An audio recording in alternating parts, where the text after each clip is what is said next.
Ideas shape people, people shape culture, culture shapes society. But most people never examine the ideas.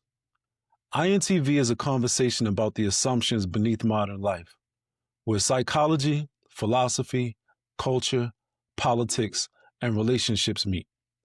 The name is inspired by the Myers Briggs personality framework. I'm Damien, here with my co host Josh. We're both INTPs, and this space is dedicated to thinking things through fully. Welcome to iNTv. Excellent. Fair enough. Hi, I'm Josh. We're gonna bring on our next guest. Before I bring him out, I just want to help y'all understand something. That what I'm telling you is not just some intro in a more rag to riches kind of cliche. This is actually a real, true story of growth, learning, and greatness all in one. And so, the man we're gonna bring up today is Guy Morris. Now, at 13 years old, this man had been living on the streets, no safety net, no plan, just survival. Instead of like letting that circumstance write a story, he decided that he would actively move out and make his own fate, change his own stars. He worked alongside migrant workers and then came from a place of literacy to then earn 3 degrees by age 25, got accepted to Harvard, got an MBA, and then proceeded to spend nearly 4 decades reshaping the industries from the inside out in IBM, Oracle, Microsoft, Occidental Petroleum, where he was building economic models so accurate that they changed how the Federal Reserve forecasts GDP. But here's what makes him genuinely different from every executive you've ever heard from. This is also a man who received cartel death threats in Latin America. He went shark diving in Maria. He sailed the ocean in his own 50-foot yacht with a Coast Guard charter, captain's license, and he has songs published by Disney Records. Oh, and the FBI showed up at his house to confirm a story about a program that escaped NSA spy labs. That actually happened. So now he's channeling every single one of those experiences into award-winning thrillers and books that don't just entertain, they challenge you to think harder about the world we're living in. And so this is what a fully lived life looks like. So please welcome Guy Morris. Why don't you take Thank it you away? so much, Alan, for having me. My pleasure. You've lived a really unusual journey, Guy. And so from homelessness to being in executive leadership, into even becoming an author now in this kind of retired life. So what experience do you think has most changed the way you understand human beings? The way I understand human beings, wow, that is a loaded question.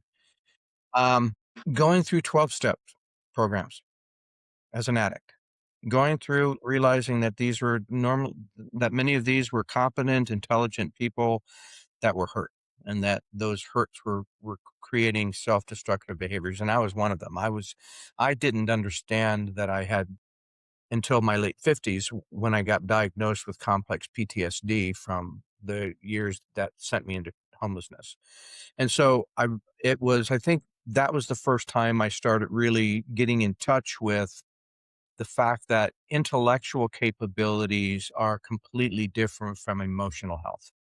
And that without both, that success can be limited at best. And that if I really wanted to, there was many years I tried that. There was a number of sayings I would tell myself all the time. The one that I started with for a long time was, I don't want to let my past define my future. Okay. Part of my past were these wounds, and if I wanted to not let it define my future, I couldn't ignore it. I had to face it, deal with it, and face it directly. And that was I think a real important lesson, and I learned it by listening to other people. Your story is super interesting. My interests are a little bit different from Josh. That's one of the interesting things about this show, which is great. For me, the interesting thing is like, what do you believe humanity consistently misunderstands about itself? What does humanity consistently misunderstand about itself? We misunderstand the nature of power and abuse it. Um, we could today, right now, without AI, without anything else, We have the technology, we have the intelligence, we have the sciences, we have the resources, we have the natural resources, the financial resources, the human resources to solve every single one of the fundamental problems facing humanity, from hunger to starvation to clean water to education to jobs, housing, employment. We can solve those problems, but we don't. Question I ask myself all the time is what's keeping us from doing what we're perfectly capable of doing? And that gets down to our roots of bias and tribalism and hate and greed and hubris and pride. Michael Crichton was a medical doctor. He had real issues with the objects, with the science of cloning and DNA manipulation. He could have written a really well done scientific treatise or white paper to his other fellow doctors to basically discuss the ethics of what they were doing. And it would have been interesting to a limited degree, but if he really wanted to capture people's imagination, he had to put that into a narrative and ask the simple question of take advanced technology, human greed and pride, put them together and ask the simple question, gee, what can go wrong? And that created a multi-billion-dollar franchise. And so it's not a question of what do we misconceive about ourselves? It's what are we unwilling to admit about ourselves? Hmm. And that really is the core nature of what creates that kind of hubris and pride and self-destruction. Every single major everything that's moved us forward as a society, a lot of it is based on people that are willing to risk everything to be in power. And they keep moving us forward. Now, sometimes that has some benefits that, benefit most people, not often. Most of the time, it's what makes us have to restart over. We have to rebuild that town. We have to replant that field. We have to regrow those children that were lost to war. And so it's what we're not willing to admit about ourselves and deal with that. We're not willing to be self-reflective as a species. We are as individuals, but as a species, we don't seem to be able to get past that idea that, gee, that person is power. He must be better than I am, rather than, gee, that person's in power. There's something wrong with his soul. That's huge. That's huge. And I think like power is super important to figure out how we can do things because there are real problems that we're trying to solve. And so power is needed to actually overcome that. And how we use our resources matters. It's always have that question of what it takes to push us to a point of discomfort where we get over the um, typical all just the rote way we live through life and just given to routines and whatnot. How do we push past that to start saying how do we attack these problems in real ways, and how do we like bring all these resources together to be the power, to be more powerful, to actively overcome these obstacles. And like I think you led a bunch of teams, you've done a bunch of great things where you were building yourself up from nothing to who you are, and then you continue to gain more knowledge, gain more education, and then we're able to build teams as well to pull that together. What was that like? Well, I think it was a number of things. One is because of where I started. I worked alongside people that had always come from prosperous families. Um, some of them extremely so. They never ever once had the sense of having to fight to survive. They never once had to work alongside a migrant worker and realize that this person was an honest person working their breaking back jobs to feed their family. And so it was easier for them to drink the Kool-Aid of denigrating somebody that they didn't understand. I didn't have that luxury. And so the fact that I was able to go to college and work alongside geniuses and generals and CEOs and COOs and billionaires and powerful people and politicians and scientists that were just out of this world brilliant. That was for me a privilege, not an entitlement. And um, when I would lead, and so there was always a part of me that when I got to go to college, there was a this is not something poor people get to do. Poor people don't get to have an education. I didn't have the money to go to school. I didn't have that this is something that was reserved for privileged people, and I had the honor of being able to have an education.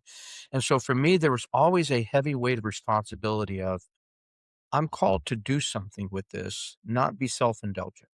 Sure, I like to do some things that I enjoy. I enjoyed life at times. I went sailing, I went diving, and rode bikes along the beach. I mean, I had wonderful time, but there was always an underlying, what's my purpose supposed to be now, and am I doing that? And if I'm where I'm at, what am I supposed to be doing here? Why am I here? It's not because I'm entitled to be there. I was given a gift, and I always felt like I had to somehow give the universe back something for that. And so there was a sense of responsibility for me. So when I would go to get teams, my teams were always we're here to be the best of what we're going to do.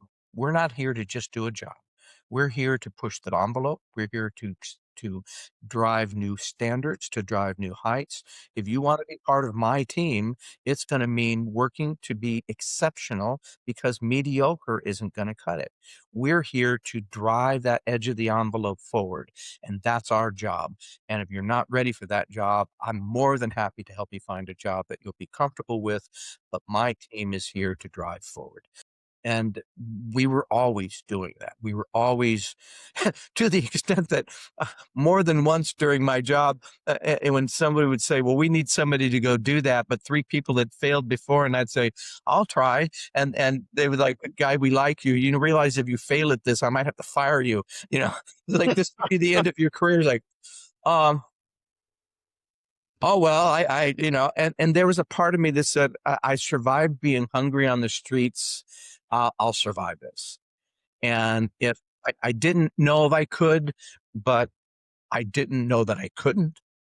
I had a way of looking at things in a different way than other people looked at it.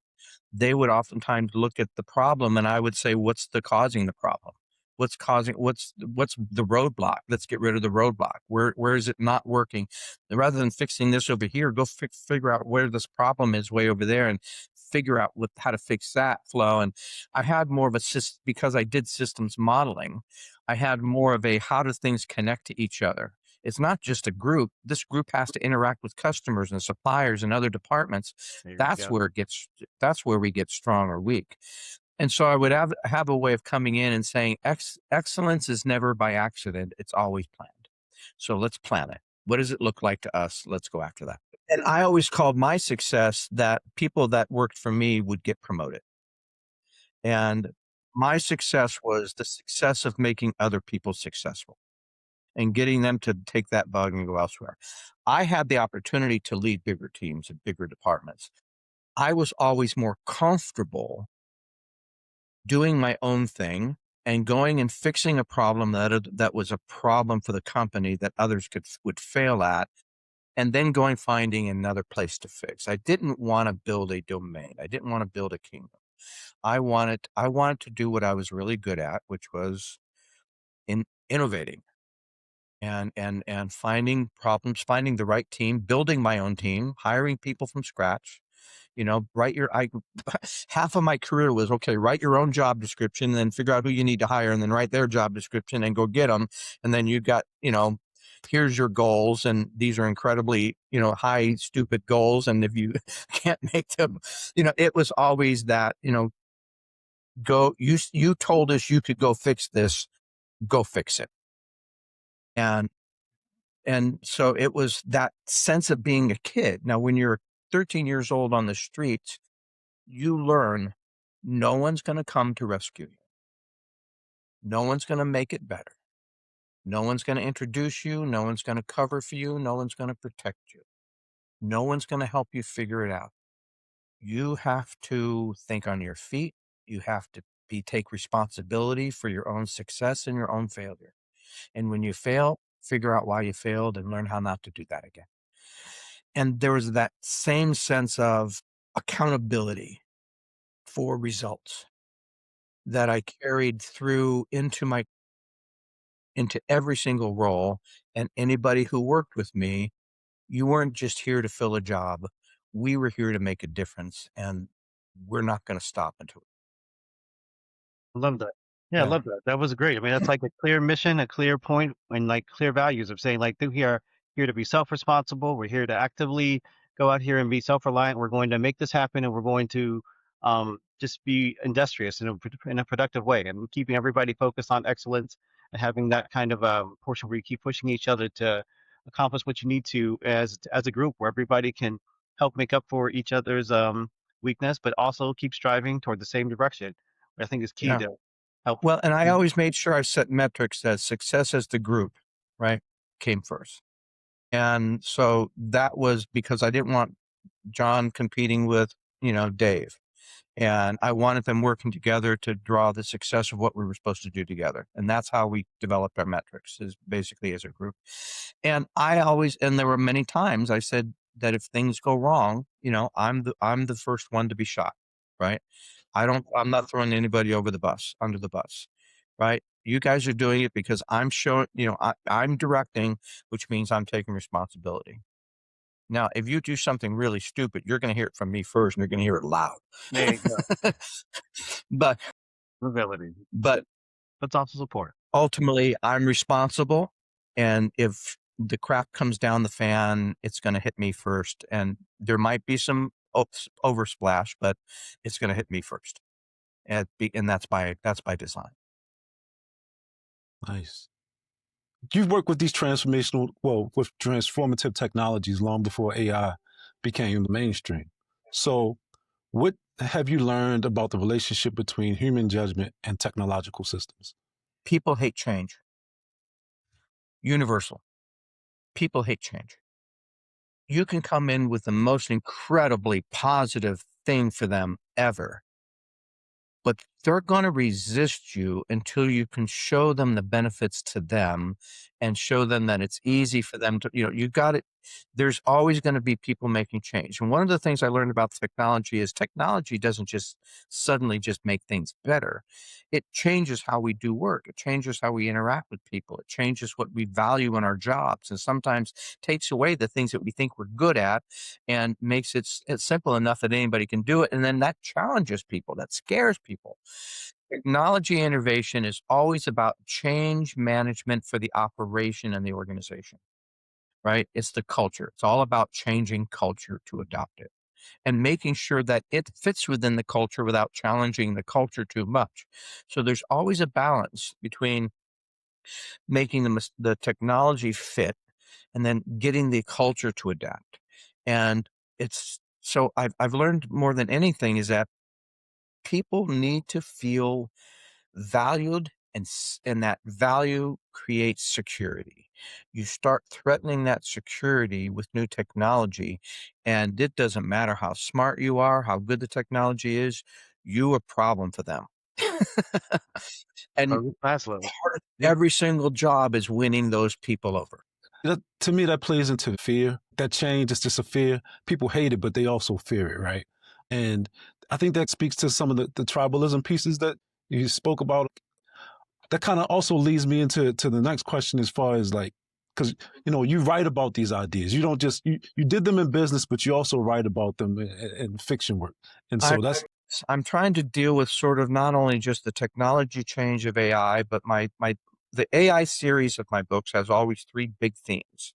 There's multiple iterations and layers of different scenarios that can fit within those themes. But the basic themes are the dangers of artificial intelligence, the growth of artificial intelligence, the corruption of our geopolitical, geoeconomic systems, and prophecy in plain sight. Now, the AI is a technology-driven, science-driven sort of a set of processes that are somewhat independent, but also then interconnected to the political corruption. And the two of those together seem to be fulfilling things in prophecy in plain sight. So each one of those themes of the book are deeply researched. And so one book I might be focusing more on a technology kind of component. In another book, I might be focusing more of a religious level of the component, what's going on behind the scenes. And some cases, in all of them, there's some sort of political intrigue and corruption going on behind the scenes. And all of it is based on real world stuff.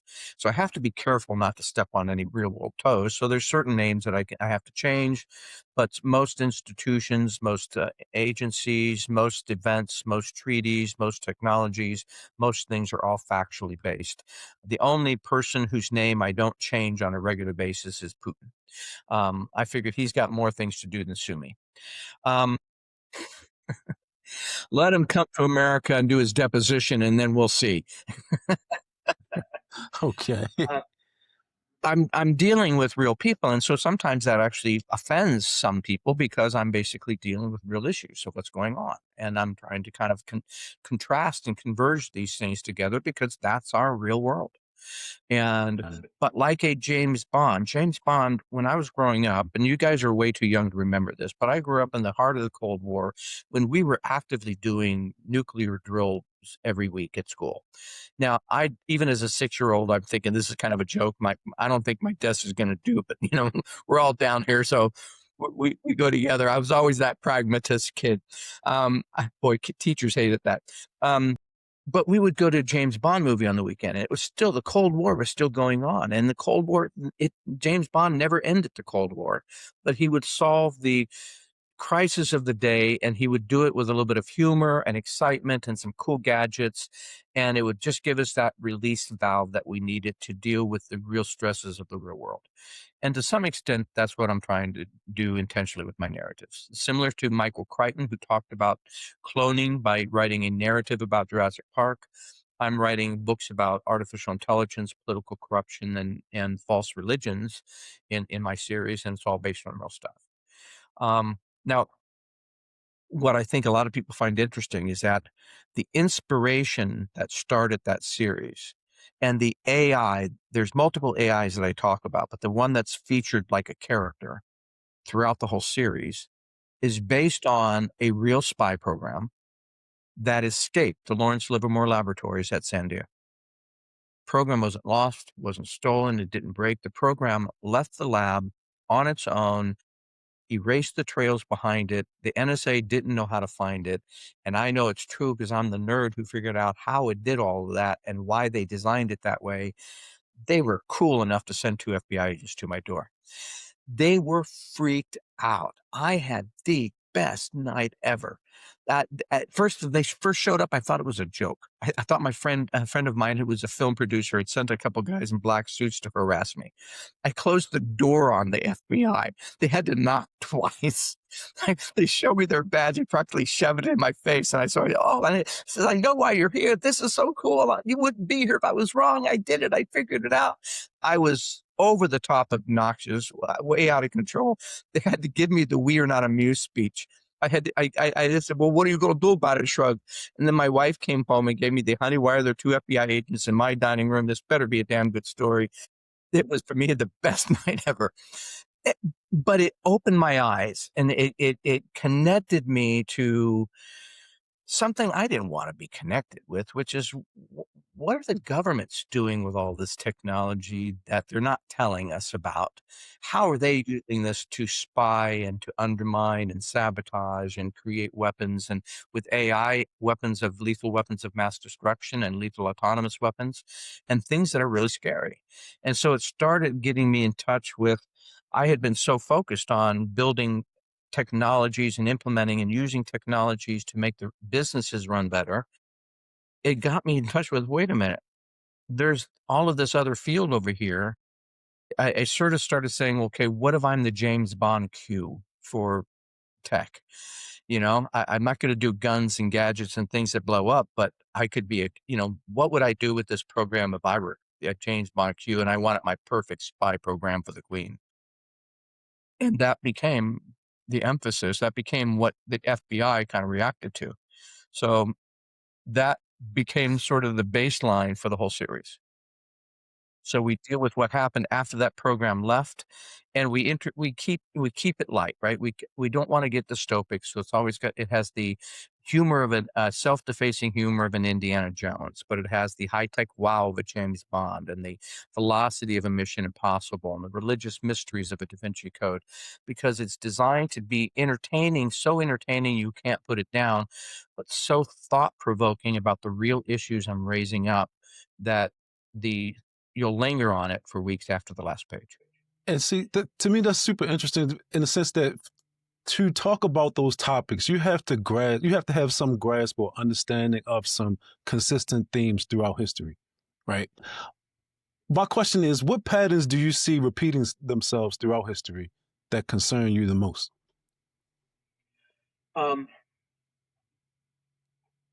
Corruption of empire, fascism, in terms of using racial tensions as forms of power, right? Creating an other, that practice of creating the other, the enemy that's over there to distract from how I'm basically building a palace with your taxes over here. That sense of losing touch with truth, right? We are now in a post-truth age where there's so many, sources of information. Some of them are accurate. Many of them are biased or partially accurate, and people really don't know where to find truth that they can trust in, and that creates divisions. And so we're kind of getting into a power corrupts, and absolute power corrupts absolutely. AI is the most powerful technology we have ever created in all of our human history. And it's coming at a time when those systems were not coming into a time when people are more accountable and we want democracy and we're building the systems for safety and security that we want to use this new advanced technology for the good of humanity. We're already using it to basically destroy communities and make some people rich, and while we can be competitive for somebody else. So it's already going backwards. And so the question I have is, this is similar. If I look at history, we can look at Persian Empire, we can look at Babylonian Empire, became corrupt. We can look at Roman Empire, became corrupt. We can look at how that then transferred to the Byzantine Empire. So we can look at a number of different examples in history where when things get so bad, and also another one of those tendencies is to try and combine then government power with religious authority, which always gets misused. And so we're seeing some of these same convergences that are historically true, because a lot of people just want the government to work. They want it to be honest. They just want to live their good lives. They want somebody to fix the doggone pothole. They want to have certain things working. They expected to do that. They're focused on getting their kids to soccer practice and getting to the work on time and paying their own bills. And so we tend to want to trust all of these other systems. But the fact is, as human nature, there's always those people who want to use that to gain wealth and power over others. But the reality is, we all have an expiration date. Doesn't matter when, doesn't matter how, doesn't matter why. We all have that date, and everything we do here goes to somebody else. Right. It's vanity, like Solomon would say in the Bible. It's vanity, and so but yet we still grasp for that, right? I spent a career trying to advance my career, trying to get that extra bonus, trying to get that extra cool assignment that I wanted to do because I wanted to solve that problem because I thought I could do it better than others. Or if I could solve that, that could get me another promotion or a big bonus because I can tout a big bonus out of that. And all of that has to fit within like an ethical framework, right? Yeah, To but kind of govern it. and there were times I have a highly there were times I felt my ethics were being stretched beyond my comfort zone. And so I had to I was actually with an oil company when that happened, and I made the decision I had to leave that business, even though I was reporting to the COO. I had a really great job. Had a comfortable office on Wilshire Boulevard. Had leather couch, walnut paneled walls. I was doing pretty good. I had when I flew with my boss, I went on the corporate jet. We stayed at the best hotels, they ate the best restaurants. But I was being asked to, no, guy, we don't want you to lie. We just want you to spin the truth so that it sounds okay. So just Potatoes, bending. potatoes. I don't want you to break it. Right? Potatoes, potatoes. You know, the North Sea, we had an explosion in the North Sea. 12 men died. Environmental hazards for years. We had some of our executives kidnapped in Latin America. We had I was in the boardroom on the day when because one of my responsibilities, I was one of the very few people in the organization that actually supported EPA regulation to make oil companies clean up their act, right? But and so because of my job, I was anytime we had to spend more than $1 million on an environmental reclamation or some other EPA required project, it had to come to me before it went to the COO and then the board. And so I was in contact. I would often work with our engineers and geologists and other people. And I was aware of one of our research teams who had been doing some studies about the decreasing ice sheets in the North Sea. Made a difference for us. If it got thin enough, we could do more drilling up there. That opened up the North Sea. There was some interest there. But they were saying that this also had to do with increasing CO2 emissions in the atmosphere, and that they were projecting a model that basically said that this is going to continue and it could create other environmental climatic changes around the planet if we decrease the ice sheets in the North Sea. It's essentially the ice box for the world, right? So if you decrease it, everything else heats up. Well, logical, scientific-based study done by our own geologists and our own engineers, just studying why the ice sheets, and our chairman of the board flew into a rage. Almost an entire hour of screaming and spittle and poking his finger at people and pointing at people, essentially with the theme of, we sell oil, this doesn't sell oil. We sell oil, this doesn't sell oil. I want you to say it, we sell oil. That basically the conclusion was they couldn't, the facts of the study were facts. He said, go out and find somebody else, come up with some different facts. I don't want this published. I don't want it distributed. I want to kill this. We sell oil. This is going to die. Anybody who comes in here with this again will get fired on spot. Wow. 3 weeks after that meeting, the two scientists involved got fired. During the meeting, I was told that if I spoke of it again, I would get fired. That was the moment I said to myself, I'm going to find a new job. I don't know what yet. I don't know when yet, but that was the moment I decided I couldn't live with that. That's huge, because like that's one of, you have to be able to look yourself in the mirror, and I understand that that's a huge part, and I think it's really cool that you're able to see a little bit past everything that was going on at your company to say, we have all these goals, we want to make money, we're in business to make money, and that's cool. Everybody's got to feed our families. We're here. We got to meet all these Maslow needs and such. So we got to create that safety. We got to make sure we have what we need. I mean, that's how you got everybody on board with your team to build change and to be able to see that we all have a role to play, and we all have things that are going to happen, but life's going to keep throwing new things at us.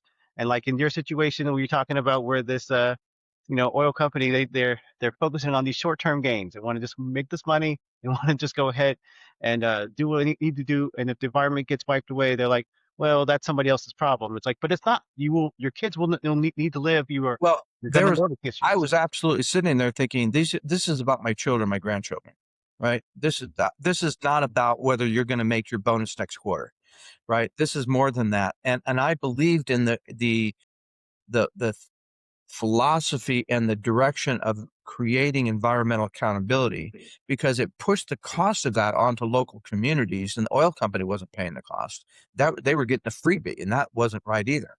So yeah, it was a moment for me.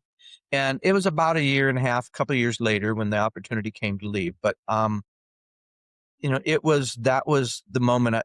You get to those moments where you basically say, there's the red line, and you can't cross that.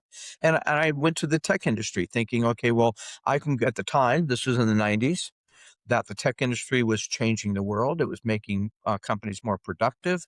It wasn't doing and creating environmental damage at the time. We didn't have the kind of data centers we have today.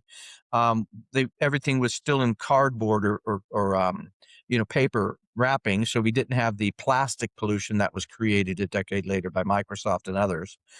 But at the time, there was a lot of benefits, human benefits to creating those technologies to advance sciences and education and everything else. So I targeted my career into technology, did really well there.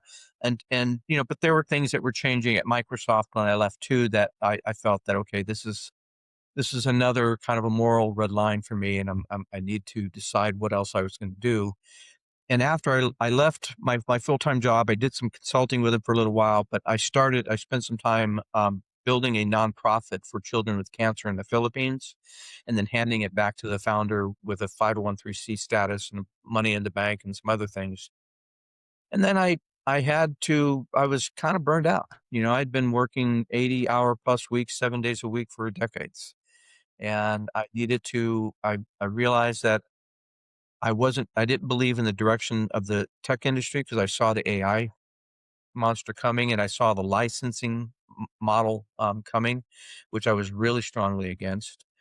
Um, and I decided that I just needed to kind of redirect my life into some place that felt more spiritual, is probably the only way I can put it. It felt more, less about money and more about, am I adding any value? Am I helping address the real issues that are people are so busy, that some of these things are just blowing by most people. They're not even catching them. And I wanted to slow down and see if I can hold that up in a mirror. And I chose fiction to do that. Although this year I'm coming out with 2 nonfiction books that are the factual foundation for the fiction. But I want to do the Michael Crichton thing of using fiction to illustrate the issues. And I want to dig into that just a little bit more because, like you said, you write about AI and you talked about something similar to what I write about as well. But there's like this divergence. It seems like you're saying society and the people and their capacity or their ability to author their own lives is going one way while technology is increasing at an exponential rate.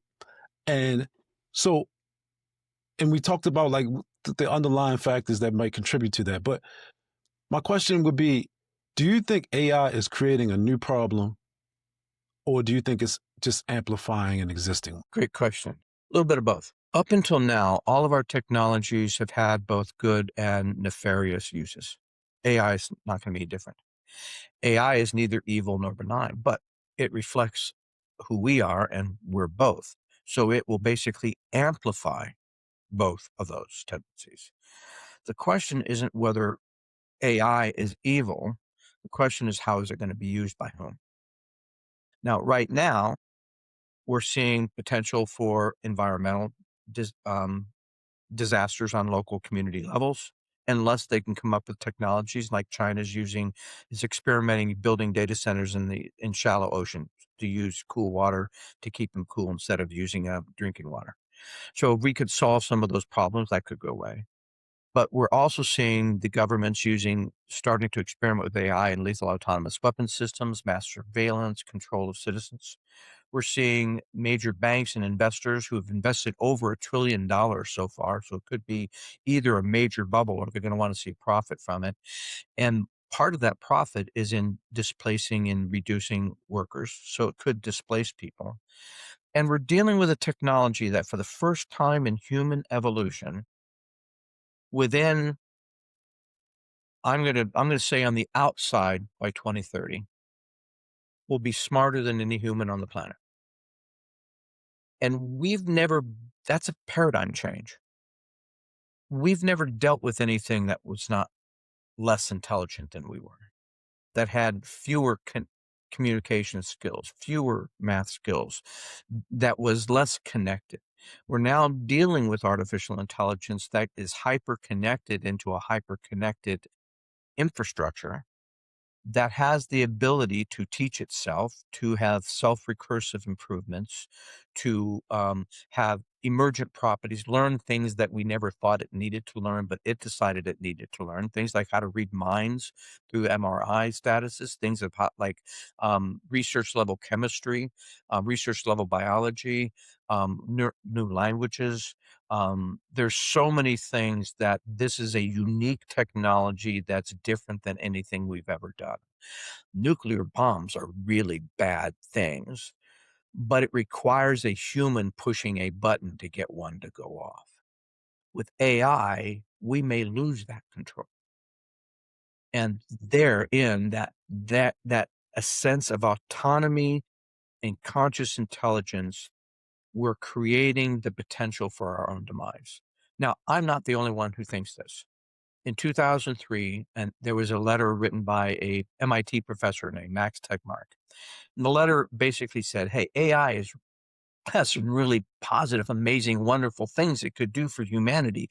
We want those things, but it also carries enormous risks unless we set up the right guardrails and legislation and control points to keep it safe for humanity and to keep people from using it in bad ways. 33,000 experts, including me, signed on to that letter. And it asked for all the AI labs of the planet to basically say, guys, this is moving super fast towards exceeding human intelligence, human capability. Let's take 3 months, 6 months off. Everybody stops development. And we all come together and create those guardrails that we're all going to live by first. And then full steam ahead by doing it safely. Not a single lab on the planet said yes, because it's too competition. There's too much money involved. There's trillions of dollars involved. Goldman Sachs it was a Trilateral Commission predicted that AI could add as much as $20 trillion to the G8 global economy by 2030. Now some people are saying that was an overestimate, that because of the slowdown in data centers, because of environmental issues and community pushback, and because of some of the other growth issues involved, that might be unrealistic. Companies who were mad to adopt AI without really thinking it through are finding that they're not really saving much money because they did it without thinking about their operation first. And I've seen people do this with technology for decades, right? Some companies leap ahead, lose a bunch of money, and smarter companies learn from that and come in afterwards. So it doesn't mean the technology is bad. It just means that they thought that they could drop it in on an ad hoc basis here and there, when what they really need to do is what's actually called agentic AI, which is basically build it into workflows, build it into your systems. Long story short, there's major differences with AI versus any of the other technologies we've developed.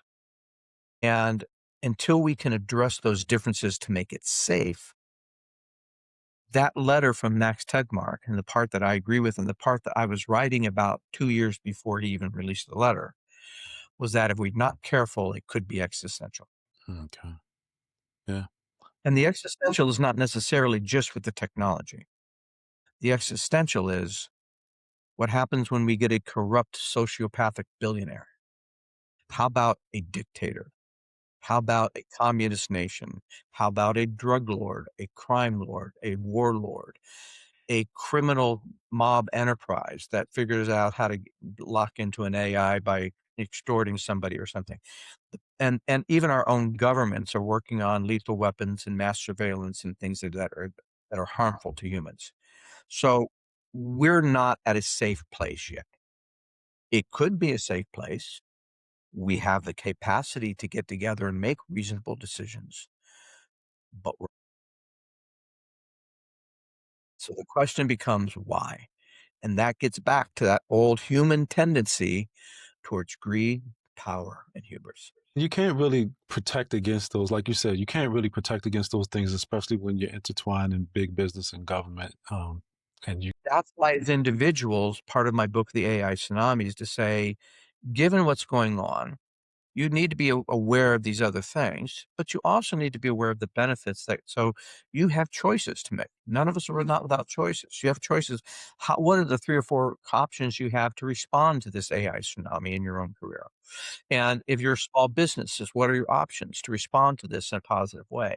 How do you turn this potentially devastating technology event that could roll over you? How do you plan in advance to make sure you can survive and thrive? And so it's not that it's evil, oh my gosh, doom is coming. There are some dangerous elements. We have to be aware of them. And we want to be wise and prepared. We just have to be prepared and make choices based on the knowledge that it's going to come. It's going to get smarter than humans. Bad things will happen. I still get to choose a path for myself. And it always comes down to that, right? It always comes down to, in the end, it's just always about choice. And I mean, we can talk about this forever, but I know we're almost out of time here, and I wanted to give you a little space to plug your website and your book and your collection, and any other places that you want people to come and find you or anything like Well, that. the easiest place to start, with links to my social media, a fact versus fiction page for every book, trailers, all kinds of other information, is GuyMorrisBooks.com. That will link you to Amazon and all the other places you need to go to buy. If you want to buy it, if you want an author signed copy, you can buy it from the website, my store on the website. I do book signings 9 months out of the year, so I keep an inventory. It gets shipped out within 24 hours. The other thing that I want to say is the next book coming out is AI Tsunami. That's going to come out in late June under Sunbury Press. I think that's going to be, I'll be starting a PR campaign around that one. And for the most part, the books, there's 4 thriller books. 3 of them deal with the AI tsunami, political change, and prophecy. The prophecy piece is based on an actual analytical mathematical framework I developed for 4 decades. There's a nonfiction book called Prophecy Analytics, How to Discern Prophecy in Plain Sight with Mathematical Validation. That's already out. And then I'll have 2 more books coming out next year on the fiction stuff. I'm pretty busy. I'm trying to kind of continue to invest in researching all of this and trying to make sense of it for the world and do it in an entertaining way. So I appreciate that. Yeah, definitely sounds like you're busy. And we'll put all that information in the show description so people can find your books and your content. thank you, gentlemen. So I appreciate you coming, Guy, and it's been a great conversation. And Damien, Josh, thank you so much for having me. It's been a pleasure. Good seeing you, Guy. thank you.